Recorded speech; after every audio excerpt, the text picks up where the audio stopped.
Hello friends, मेरा नाम doctor दीपक धनखड़ है और आज की वीडियो में हम एक पेशेंट की काफी शानदार रिकवरी डिस्कस करने जा रहे हैं। पेशेंट का नाम है अशोक कुमार शर्मा। 60 साल इनकी उम्र है। चंदोसी से ये बिलोंग करते हैं। फिजिकली हम कभी मिले नहीं है। वीडियो कॉल पे मेरी इनसे और इनके लड़के से बात हुई थी 6 जून को। 6 जून को हमारी पहली कंसल्टेशन हुई और इनको मेरे बारे में पता चला मेरे एक और पेशेंट शुभम गोयल के द्वारा। उनकी वीडियो हमने पहले डाली थी। वो गजरोला यूपी से हैं, तो इन्होंने एक दूसरे से यानी कनेक्शन किया, पता किया पेशेंट की कैसी रिकवरी है और फिर उसके बाद इन्होंने मेरे को कांटेक्ट किया। तो 6 जून को पहली कंसल्टेशन हुई और उसके बाद 7 जून को इन्होंने आफ्टर डायलिसिस रिपोर्ट कराई, जिसमें इनका क्रिएटिनिन 5.11 mg पर डेसीलीटर हो गया था। और वीडियो कॉल पे मैंने इनको कहा कि अभी हम डायलिसिस पेशेंट की कराएंगे नहीं, लेकिन वीकली रिपोर्ट्स कराएंगे, अप्रोक्स हर वीक रिपोर्ट कराएंगे केएफटी की। और हमें अगर लगेगा कि डायलिसिस की नीड है तो हम डायलिसिस करा लेंगे, नहीं तो हम डायलिसिस को स्किप रखेंगे। तो इनके फादर साहब और ये दोनों एग्री हुए इस बात पे कि हम ऐसा करेंगे और आपकी बात को फॉलो करेंगे, क्योंकि हमें डायलिसिस करानी नहीं है। तो इनके फादर को सेंट्रल लाइन गर्दन में लगी हुई थी। सेंट्रल लाइन को मैंने निकलवाने से मना कर दिया कि सेंट्रल लाइन को आप गर्दन में भी रखोगे, और अभी भी वो उनकी गर्दन में है।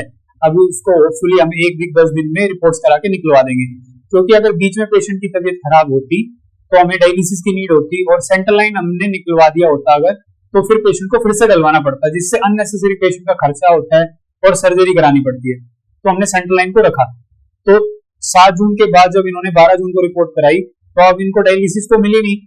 पूरे 5 दिन डायलिसिस ना मिलने के बाद इनका क्रिएटिनिन स्लाइटली इंक्रीज हुआ और 7.6 mg पर डेसीलीटर पहुंच गया, जो होता ही है।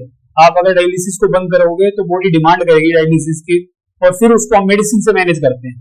तो उसके बाद फिर उन्होंने रिपोर्ट कराई 17 जून को, तो उसमें इनका क्रिएटिनिन 7.04 हो गया, यानी लगभग 0.6 mg पर डेसीलीटर कम हो गया। और मैंने इनको कहा कि अभी भी आप डायलिसिस जो है वो कराओगे नहीं और डायलिसिस को स्किप ही रखोगे। उसके बाद 23 जून को इन्होंने फिर से रिपोर्ट कराई। तब इनका क्रिएटिनिन और फर्दर कम हो गया, 6.93 mg पर डेसीलीटर आ गया।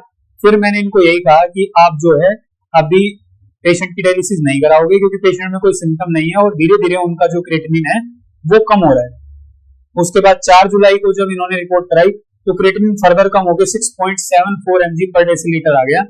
यानी अप्रोक्स 1 महीने से पेशेंट की कोई डायलिसिस नहीं हुई है, पेशेंट को कोई सिम्टम नहीं है, पेशेंट अच्छे से घूम पा रहा है, खाना पीना खा रहा है, अपने सारे काम स्वयं कर रहा है। और सेंट्रल लाइन को थोड़े दिन में हम उनकी को निकलवाने वाले हैं। तो इस वीडियो को बनाने का ये पर्पज है कि आपको ये समझ में आए कि डायलिसिस को आयुर्वेद से बंद किया जा सकता है, लेकिन पेशेंट जो है वो मेरी बात को मानने वाला होना चाहिए, परहेजी होना चाहिए, मेडिसिन को टाइमली कंज्यूम करने वाला होना चाहिए।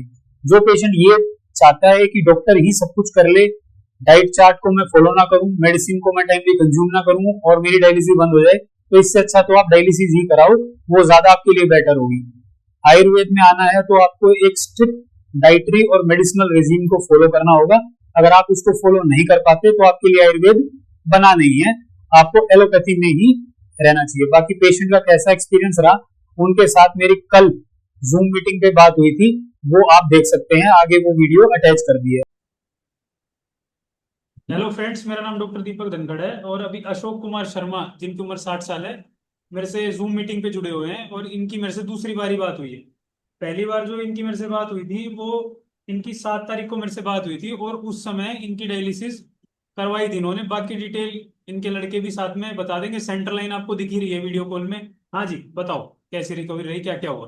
हाँ, डॉक्टर साहब, हम लोगों से आपसे जो बात हुई थी ना फर्स्ट टाइम, हम लोग पहली बार तो हम लोग चंदौसी से बोल रहे हैं। यूपी में चंदौसी है, संबल डिस्ट्रिक्ट में एक शहर पड़ता है चंदौसी, वहां से बात कर रहे हैं। एक्चुअली मैंने डॉक्टर साहब का एक वीडियो देखा था, गजरोला के थे गोयल साहब, उनकी मेडिसिन चल रही थी, तो नंबर पे कॉल करके मैंने उनसे जानकारी ली, उन्होंने बताया। तो ये बात है 30 जून की। 30 जून से लेकर 4 तारीख तक एलोपैथिक में डॉक्टर साहब ने हमारे पिताजी की 3 डायलिसिस करा दी थी। 3 डायलिसिस होने के बाद 4 तारीख को 3 डायलिसिस हो चुकी थी। मैंने डॉक्टर साहब से कांटेक्ट किया, बात हुई बहुत ही इजीली, डॉक्टर साहब से वीडियो कॉल पे ही बात हुई है और शायद मिलूंगा तो बहुत ही अच्छी बात है, ये मेरे लिए प्लीजर मूवमेंट होगा। तो बात होने के बाद डॉक्टर साहब ने बताया कि ठीक है, होगा, सही रिकवरी होगी, और अपने जो इन्होंने प्रिस्क्रिप्शन दिए, दवाई भेजी डॉक्टर साहब ने वहीं से ही। और अभी ये फायदा है कि पिछली 4 तारीख से ये जो अभी आज 4 ही तारीख है, आज 1 महीना हुआ है, 7 तारीख से डॉक्टर साहब की दवाई शुरू हुई है और 4 तारीख आज है, अभी तक ना तो कोई डायलिसिस है। जो पेशेंट को वीकनेस थी, जो पेशेंट बेड से उठ के 10 कदम 50 कदम नहीं चल पा रहा था, वो आज सुबह जो है डेली मॉर्निंग वॉक पर जाते हैं, लगभग 1 किलोमीटर सुबह को मॉर्निंग वॉक करके आते हैं। हाजमा सही है, कोई इचिंग नहीं है, ना उल्टी है, ना मतलब कोई पेट से संबंधित कोई पहले दस्त हो जाते थे, उल्टी हो जाती, बहुत थकान, एक तरीके मतलब चलने फिरने में बहुत ही असमर्थ थे। मतलब एक तरीके से हम लोग तो सोच रहे थे कि भाई अब शायद ही ठीक हो पाए, लेकिन डॉक्टर साहब ने एक होप जगाई है। और अभी 1 महीना पूरा नहीं हुआ है, अभी भी शायद 3 दिन बाकी हैं दवाई, अभी 27 दिन दवाई चली है। 27 दिन में अभी इतना एक तरीके से रिकवरी हुई है कि अभी चल पा रहे हैं आराम से, अरे घूम पा रहे हैं, और ना पेट से संबंधित मतलब कोई भी ऐसा इशू नहीं है। अब हमें लग रहा हो कि अब ये पेशेंट है, अब लग रहा है कि बिल्कुल ठीक है। तो डॉक्टर साहब thank you so much. Welcome जी। सेटिस्फाइड हो ना रिकवरी से? बिल्कुल। हाँ सर, फुली सेटिस्फाइड हूँ, मैं तो तो जो सेटिस्फाइड हूँ सर। ये लोग बोलते हैं कि जो वीडियो मैं बनाता हूँ वो फर्जी होती हैं, वो पेशेंट होते ही नहीं नहीं है। नहीं, सर हम भी हम आपसे कोई हम मैं चंदोसी से बोल रहा हूँ, आप दिल्ली बैठे हुए हैं। तो मैं तो एक एक तरीके से रेफरेंस मुझे मिला, वीडियो के थ्रू ही मिला था। गोयल साहब आपके पेशेंट है, शायद आप जानते होंगे, गजरौला के। उन्हीं के थ्रू आपका एक तरीके से रेफरेंस मिला है। तो थोड़ा सा मैं आयुर्वेद को थोड़ा सा मानता था, बाकी रिलेटिव तो बोल रहे थे अरे कि आयुर्वेद में बहुत लंबा इलाज है, अरे कि 6 महीने खाओगे तब आपको रिकवरी होगी, ये होगी वो होगी। बट मुझे टेस्ट था तो मैंने आयुर्वेद को मैंने देखा, चलो एलोपैथ तो चल ही रहा है, एक बार आयुर्वेद भी आजमा के देखते हैं। सही आपकी बात। मेडिसिन से डॉक्टर साहब बहुत ज्यादा फायदा हुआ है, इतना फायदा हुआ है कि मतलब एक होप है फैमिली में कि हाँ यार अब कोई दिक्कत नहीं है, अब सब कुछ अच्छा चलेगा, दवाई है तो। ठीक है। तो डॉक्टर साहब मेरी और मेरी फैमिली की तरफ से तो आपको बहुत बहुत धन्यवाद। और वेलकम। आप ये मतलब एक तरीके का इलाज नहीं कर रहे हैं, ये आप सेवा कर रहे हैं। तो मतलब अगर मतलब आदमी सोचे ना कि भाई एलोपैथिक में अगर मैं लाख 2 लाख खर्च करके ये करवा लूँ वो करवा लूँ, यहाँ आपका मतलब बहुत ही, ये जैसे कहते हैं ना, एक तरीके से सेवा भाव के हिसाब से आपके चार्जेस हैं। बात करने में भी आपसे कोई एक मैसेज डालना होता है भी डॉक्टर साहब का लिंक आ जाता है, तुरंत आपसे कनेक्ट हो जाते हैं।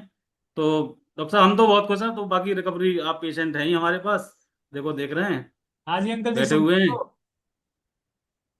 पूछ रहे हैं सही हो। हाँ संतुष्ट हो बढ़िया। ना? बहुत संतुष्ट है।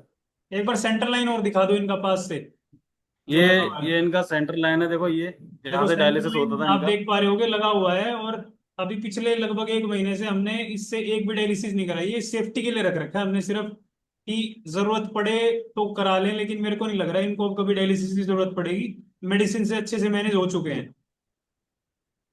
और अंग्रेजी दवाई मोस्टली मतलब 90% डॉक्टर साहब ने जो है शुरुआत में थोड़ी बहुत उसके बाद बंद ही है। तो अभी हम पूरा जो आयुर्वेद मेडिसिन डॉक्टर साहब की उसी पे डिपेंड है। तो उतने उतने इतनी रिकवरी है कि मतलब पहले कहते ना कि चल नहीं पा रहे हैं, बिल्कुल बहुत उल्टी हो रही है, पूरा घर टेंशन में। अब मैं भी अपनी जॉब आराम से कर पा रहा हूँ, इतनी टेंशन नहीं रही थी दिमाग में। सही घर बात। पे सही है बाकी, एक मेंटली अब हम लोग मतलब एक तरीके से मतलब इस तरह हमारा सही हो गया है। ठीक। तो फाइनली डॉक्टर साहब thank you so much okay from जी। My side and my family. Okay तो जी। ये तो है। धन्यवाद जी आपका इस वीडियो को बनवाने के लिए। और कोई भी किडनी पेशेंट इस वीडियो को देख रहा है, मैं एक ही मैसेज देना चाहता हूँ। देखो डिजीज नॉन क्योरेबल है, ठीक तो होगी नहीं जड़ से, लेकिन आपका जीवन का स्तर सुधर सकता है आयुर्वेद से। डायलिसिस से छुटकारा मिल जाएगा, ट्रांसप्लांट से बच सकते हो। ये मैक्सिमम आपके लिए आयुर्वेद कर सकता है। अगर आप ये सोचो कि बिल्कुल बीमारी खत्म हो जाएगी, वो होने वाली नहीं है। वो मैं हमेशा बताता हूँ, दवाई शुरू करने से पहले इनको भी बताया था कि मैं खत्म तो नहीं कर पाऊंगा बीमारी को, लेकिन लाइफ स्टाइल सुधार दूंगा पूरा। और वो हो चुका है, बिल्कुल जैसा बिल्कुल सही बात। आपको दिख रहा है। एलोपैथिक में सर डॉक्टर साहब हमारा जो जो इनके जांच कराई थी उस टाइम में 1.8 था, लास्ट अगस्त 2024 में 1.8।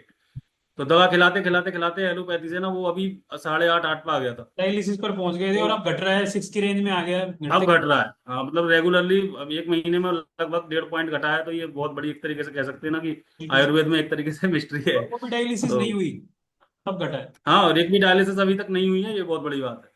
जरूरत ही नहीं पड़ी है बिल्कुल, मतलब पेशेंट को ही मना कर रहे हैं, बोले यार अब मैं ठीक हूँ बिल्कुल फिट, अब मैं चल सकता हूँ, कोई सही दिक्कत बात। नहीं। हम्म। चलो जी, धन्यवाद आपका इस वीडियो को बनवाने के लिए। Thank you. ठीक है, थैंक यू डॉक्टर साहब, थैंक यू सो मच। और अब तक जितने रिपोर्ट्स की मैंने रेफरेंस आपको दी है वो स्क्रीन पर आपको दिख रही होंगी कि क्या क्या पैरामीटर्स उनकी रिपोर्ट में है। थोड़ा सा यूरिया ज्यादा है, उसके लिए मैंने अभी मेडिसिन इस बार उनको इस फॉलो पे प्रिस्क्राइब की है। होपफुली अगले महीने हम उनका यूरिया भी कम कर लेंगे और अब उनको कभी डायलिसिस नहीं करानी पड़ेगी। आप सभी का इस वीडियो को देखने के लिए धन्यवाद।